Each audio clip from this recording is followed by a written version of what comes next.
Assalamualaikum dan selamat sejahtera. Nama saya Syahrul Syazwan bin Ishaq dan bernombor matrik 202666.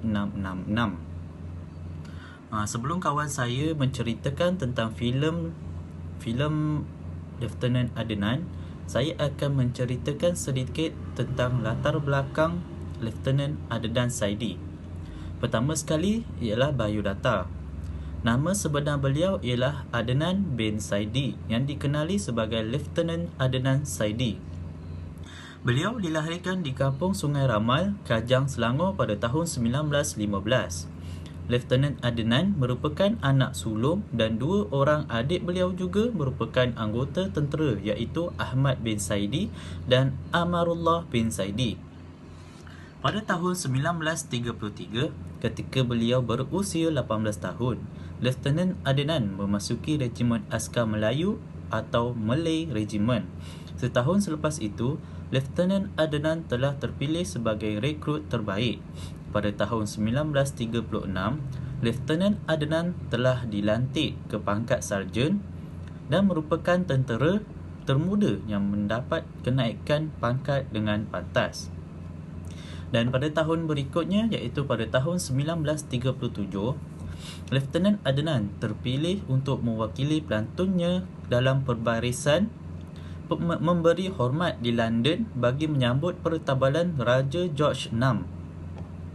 Kemudiannya beliau sekali lagi dinaikkan pangkat kepada Kompani Sarjan Major dan dihantar ke Singapura untuk kursus latihan pegawai. Setelah tamat kursus Lieutenant muda, beliau dilantik sebagai Ketua Pelantun 7 iaitu Kompani C. Seterusnya, saya akan menceritakan tentang pertempuran di Bukit Cina. Kedatangan Jepun di Tanah Melayu dan tindakan pantas tentera Jepun memaksa tentera British berundur ke Singapura. Pertempuran akhir untuk mempertahankan Singapura termasuk pertempuran di Pasir Panjang yang dikenali sebagai Pertempuran Bukit Candu. Bukit Candu dinamakan sempena nama kilang memproses candu yang dulunya terletak di kaki bukit tersebut. Setelah berlaku perebutan kawasan yang begitu lama, tentera Jepun telah melancarkan serangan besar-besaran dalam bilangan yang besar. Serangan tersebut menupaskan Lieutenant Adnan dan tenteranya. Dengan bilangan yang jauh lebih kecil dan kekurangan peluru, Regimen Melayu bertempur dalam pertempuran sehingga mereka terkorban. Walaupun Lieutenant Adnan terkorban, namun lebih daripada 800 askar yang telah dibunuh oleh Lieutenant Adnan dan regimennya. Seterusnya, saya akan menceritakan tentang kematian Lieutenant Adnan Saidi. Pertempuran sengit berlanjutan di Bukit Candu. Semua jenis senjata digunakan termasuk bom tangan dan senjata automatik. Lieutenant Adnan sendiri mengendalikan senjata mesingan jenis Lewis gun. Dalam pertempuran yang berikutnya, pegawai dan tentera mati. Adnan cedera parah tetapi enggan berundur dan sebaliknya menyuruh orang-orangnya berjuang sehingga ketitisan darah terakhir. Keberaniannya itu yang menaikkan semangat juang orang-orangnya untuk bertahan bersungguh-sungguh. Korporal Yaakob yang mendapat pingat keberanian Medal of Gallants merupakan salah seorang daripada mereka yang terselamat dalam pertempuran Bukit Candu. Dalam pertempuran, beliau yang cedera jatuh di atas mayat mereka yang terkorban. Beliau terselamat dan berpura-pura mati di samping mayat rakannya dan melihat kematian mengerikan Adnan Saidi. Musuh yang menang berjaya menawan Lieutenant Adnan akibat perasaan dendam kerana keberaniannya melawan Jepun. Ketua pelantun itu diseret sebelum diserkup dengan guni. Tentera Jepun kemudiannya telah menggantungkan kakinya pada pokok ceri. Oleh kerana tentera Jepun meradang akibat kehilangan ramai rakan, tentera Jepun kemudiannya telah menikamnya dengan bayonet berkali-kali. Dalam kejadian lain disebut lehernya telah dikelar. Kejadian ini dilihat sendiri oleh Korporal Yaakob. Selepas pertempuran, pihak Jepun melarang sesiapa pun menurunkan mayatnya untuk dikebumikan dan tiada seorang pun yang berani. Malah, menurut beberapa sumber, tubuh Lieutenant Adnan Saidi yang dicacatkan itu dibakar menjadi abu. Akhir sekali, keberanian Lieutenant Adnan Saidi bersama kontingen 42 orang anggota askar Melayu yang telah bertempur mati-matian untuk mempertahankan Permatang Pasir Panjang merupakan satu kejadian yang tidak dapat dilupakan oleh rakyat Malaysia dan Singapura. Pertempuran sengit itu disebut khusus dalam perutusan Lieutenant General A.E. Percival berkenaan pemerintahan Operasi Malaya dari tarikh Disember 1941 sehingga 15 Februari 1942. Jadi saya akan menyambung pembentangan kumpulan saya berkaitan filem Lieutenant Adnan. Jadi, filem ini bertemakan peperangan yang diarahkan oleh Aziz M. Osman pada tahun 2000 oleh Grand Brilliant Sendirian Berhad. Ini dilakonkan oleh beberapa orang watak utama yang hebat-hebat belaka, iaitu Hairi Osman, Umi Aida M. Osman dan dibantu oleh pelakon-pelakon sampingan lain seperti Farid Amirul, Faizal Husin, Rusdi Ramli, Shahruddin Tambi dan Wahid Senario. Jadi, saya akan menjelaskan tentang 3 pelakon utama di dalam filem ini, iaitu Hairi Osman sebagai Lieutenant Adnan bin Saidi, Umi Aida sebagai Safiah atau Sofia, M. Osman sebagai Pak Saidi. Senarai pelakon utama dibintangi oleh watak terpenting dalam filem ini, iaitu Lieutenant Adnan yang dilakonkan oleh Hairi Osman.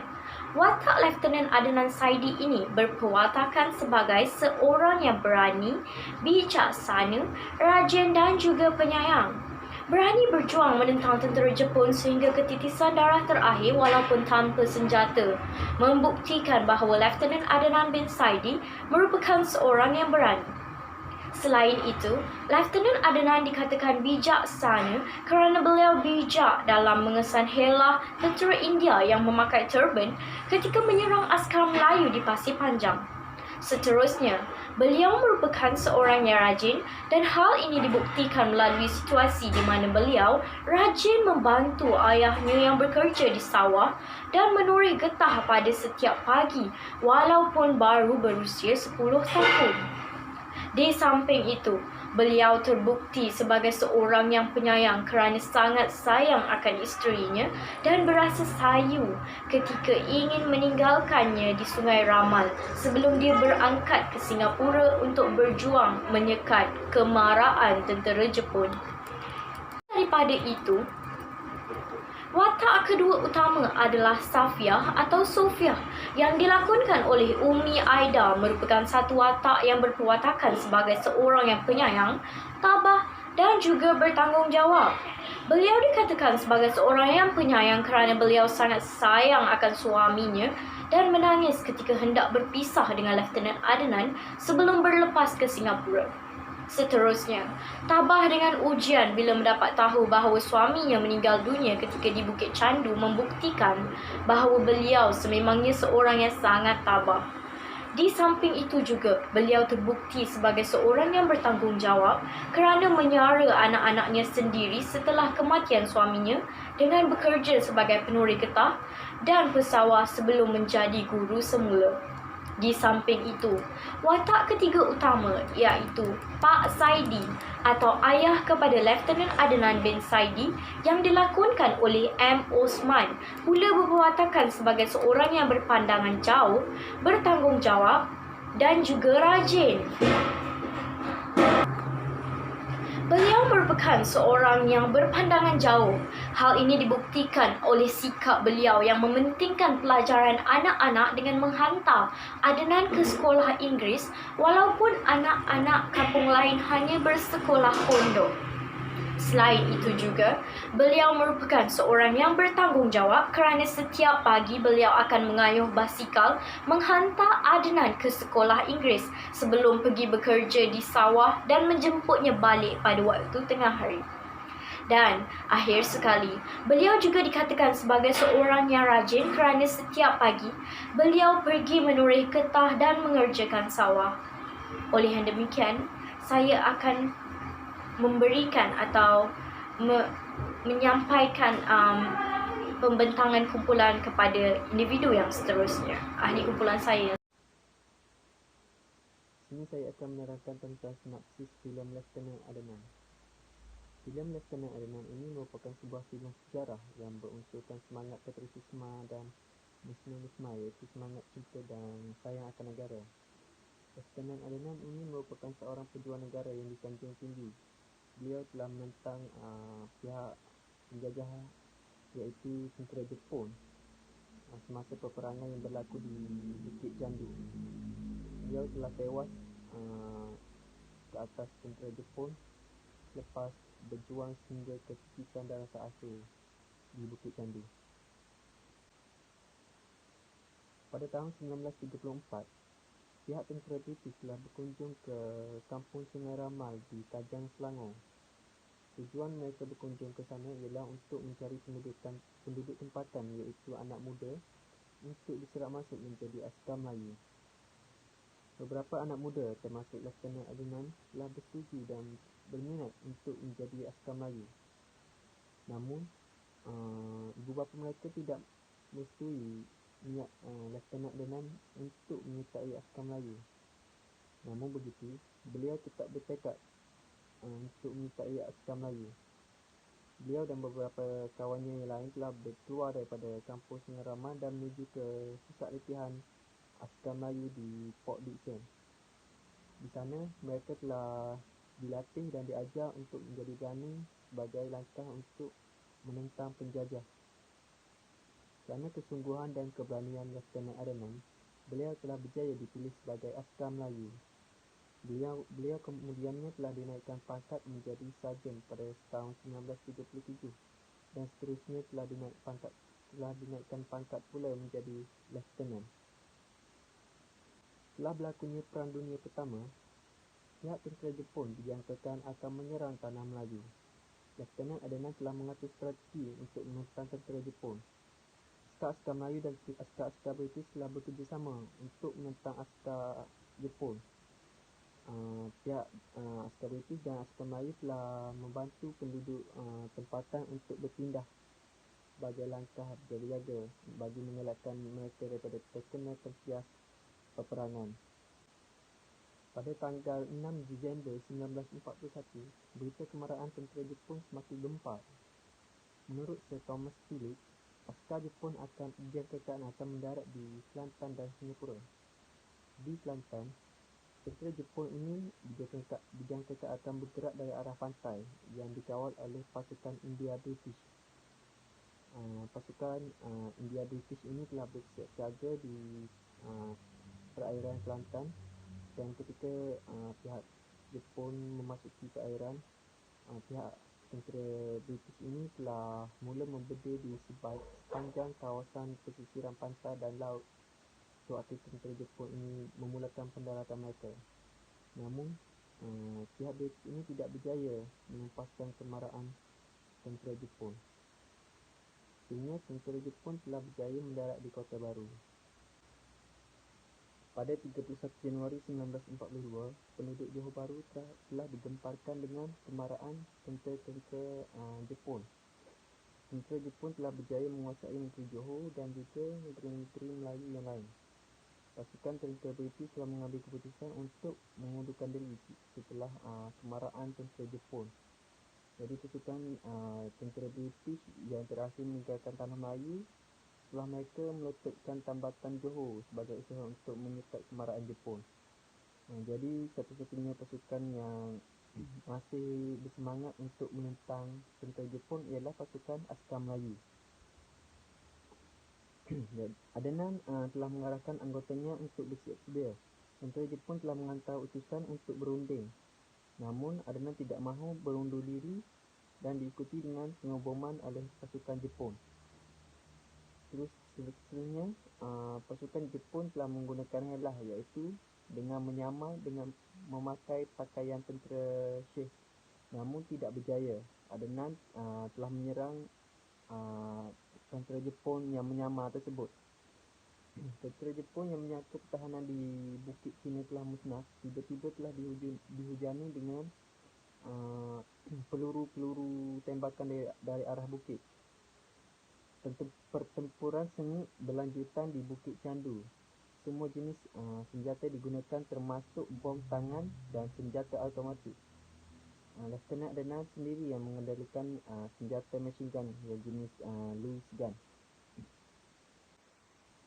Dalam pertempuran itu, Lieutenant Adenan telah cedera parah, namun beliau enggan berundur diri dan sebaliknya menyuruh orang-orangnya berjuang hingga ke titisan darah yang terakhir. Setelah itu, kemarahan tentera Jepun telah menyebabkan Lieutenant Adenan tewas. Tentera Jepun berjaya menawan Lieutenant Adenan, lalu disekupnya dengan guni. Tentera Jepun kemudiannya telah menggantung Lieutenant Adenan yang cedera parah itu di dahan pokok ceri. Setelah itu, tentera Jepun berbaris panjang, kemudian mereka berjalan di bawah pokok ceri itu, dan setiap yang lalu di bawah pokok ceri itu telah menikam tubuh Lieutenant Adenan yang tergantung pada pokok tersebut dengan bayonet. Keberanian Lieutenant Adenan ini telah menjadi pencetus semangat anak-anak muda bagi menentang tentera Jepun. Pada 15 Ogos 1945, Jepun telah menyerah kalah dan Tanah Melayu kembali diperintah oleh pihak British. Setelah itu, rakyat telah kembali memulakan kehidupan baru dengan mengerjakan ladang dan sawah sebagai kegiatan harian. Antara nilai-nilai murni yang terdapat dalam filem Lieutenant Adenan adalah nilai keberanian. Nilai keberanian dapat dibuktikan apabila Lieutenant Adenan merupakan seorang tentera yang bekerja keras dan berani dalam menghadapi segala cabaran dan rintangan. Hal ini dapat dibuktikan apabila beliau dan anggota tentera lain berjuang sampai titisan darah yang terakhir bagi mempertahankan negara. Nilai-nilai yang kedua adalah nilai amanah dan bertanggungjawab. Lieutenant Adenan merupakan individu yang sangat bekerja keras dalam menjaga keamanan negara dan negara. Hal ini dapat dibuktikan apabila beliau bekerja keras bukan untuk mendapat pangkat yang tinggi, tetapi sudah menjadi tanggungjawab beliau sebagai seorang tentera yang telah diamanahkan. Secara tidak langsung, sikap amanah dan bertanggungjawab ini telah membuktikan beliau merupakan seorang tentera yang amat disegani oleh masyarakat pada masa itu. Nilai-nilai yang ketiga yang terdapat dalam filem Lieutenant Adenan adalah nilai cinta akan negara. Nilai cinta akan negara ini dapat dibuktikan apabila Lieutenant Adenan merupakan salah seorang individu yang sangat cinta akan negara. Hal ini dapat dibuktikan apabila beliau sanggup melepaskan jawatan sebagai guru pelatih bagi menjawat jawatan tentera. Secara tidak langsung, kemasukan Lieutenant Adenan ini telah memberi impak yang positif kepada barisan hadapan negara pada masa itu. Nilai-nilai keempat adalah nilai kasih sayang. Lieutenant Adenan merupakan seorang individu yang sangat penyayang terhadap keluarganya. Contohnya, Lieutenant Adenan sebagai seorang ayah yang sangat menyayangi isterinya iaitu Sofia dan dua orang anaknya iaitu Mahkota dan Zainuddin. Antara yang terakhir adalah nilai kerajinan. Lieutenant Adenan adalah seorang yang sangat rajin semasa di bangku sekolah sehinggalah beliau menjabat jawatan sebagai tentera. Sebagai contohnya, Lieutenant Adenan sangat rajin membantu ibu bapanya ketika bapanya menurah getah, bersawah, dan menjaga kebun. Antara pengajaran utama yang terdapat dalam filem Lieutenant Adenan ialah yang pertama, bersatu hati walaupun berlainan bangsa. Sebagai contoh, kerjasama antara askar-askar Melayu dan India dalam mempertahankan negara menunjukkan mereka bersatu hati walaupun berlainan kaum. Pengajaran yang kedua pula ialah memiliki semangat cinta akan negara yang sangat tinggi.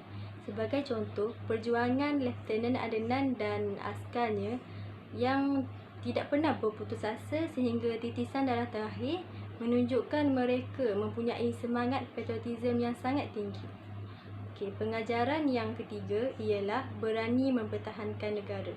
Sebagai contoh, Lieutenant Adnan dan askarnya tetap berani mempertahankan negara walaupun tanpa bantuan askar British. Okey, kesimpulannya, filem Lieutenant Adnan ini banyak memberi pengajaran kepada masyarakat pada masa kini. Hal ini dikatakan demikian kerana filem ini dapat melahirkan individu yang mempunyai mental dan fizikal yang kuat. Sebagai contohnya, apabila mereka hendak melayakkan diri mereka untuk menjadi seorang ahli tentera, mereka perlulah menjalani pelbagai latihan dan ujian yang mencabar dan akan menguji tahap kekuatan fizikal dan mental. Okey, selain daripada tu, pengajaran dia ialah dapat melahirkan keberanian dan kesungguhan dalam diri seseorang individu itu, kerana apabila dia ingin melakukan sesuatu, mereka perlulah mempunyai keyakinan diri dan kesungguhan diri, kerana dengan keberanian yang ada, mereka dapat menunjukkan bakat yang mereka ada. Okey, di samping itu dapat melahirkan individu yang mempunyai sifat yang suka bersedekah, iaitu dermawan. Okey, sebagai contohnya, bapa kepada Lieutenant Adnan ni, dia suka memberi sesuatu kepada orang lain. Contohnya, bapa dia ni mempunyai kebun buah-buahan dan dia dapat meringankan beban orang kampung sedikit, walaupun demi sedikit lah. Okey, selain daripada itu, pengajaran dalam Lieutenant Adnan ni adalah dapat meningkatkan jati diri dalam individu seseorang tu. Mungkin kerana jati diri yang mereka ada, mereka dapat mengenal dan mengingati asal usul mereka dan tidak mudah lupa dari mana datangnya semangat dia untuk menjadikan ia seorang yang positif, seorang yang mempunyai kekuatan tentang apa yang mereka ceburi. Okey, yang akhir sekali, sifat mereka atau pengorbanan mereka. Okey, seperti kita tahu, tentera ni dia memerlukan pengorbanan yang besar, yang sangat-sangat besar terhadap keluarga, masyarakat dan orang sekeliling dia. Oleh itu, Lieutenant Adnan ni dia sanggup mengorbankan kasih sayang masa dia bersama keluarga dia adalah untuk menjamin dan mempertahankan tanah air kita. So, daripada situ juga kita boleh nampak tanggungjawab yang ditanggung oleh Lieutenant Adnan ni memberikan kesan positif kepada orang lain, bahawa tanggungjawab tu bukanlah semata-mata dinamakan tanggungjawab. Tanggungjawab itu memainkan peranan penting untuk mereka mempertahankan, dapat meringankan beban orang kampung sedikit, walaupun demi sedikit lah. Okey, selain daripada itu, pengajaran dalam Lieutenant Adnan ni adalah dapat meningkatkan jati diri dalam individu seseorang tu. Mungkin kerana jati diri yang mereka ada, mereka dapat mengenal dan mengingati asal usul mereka dan tidak mudah lupa dari mana datangnya semangat dia untuk menjadikan ia seorang yang positif, seorang yang mempunyai kekuatan tentang apa yang mereka ceburi. Okey, yang akhir sekali, sifat mereka atau pengorbanan mereka. Okey, seperti kita tahu, tentera ni dia memerlukan pengorbanan yang besar, yang sangat-sangat besar terhadap keluarga, masyarakat dan orang sekeliling dia. Oleh itu, Lieutenant Adnan ni dia sanggup mengorbankan kasih sayang masa dia bersama keluarga dia adalah untuk menjamin dan mempertahankan tanah air kita.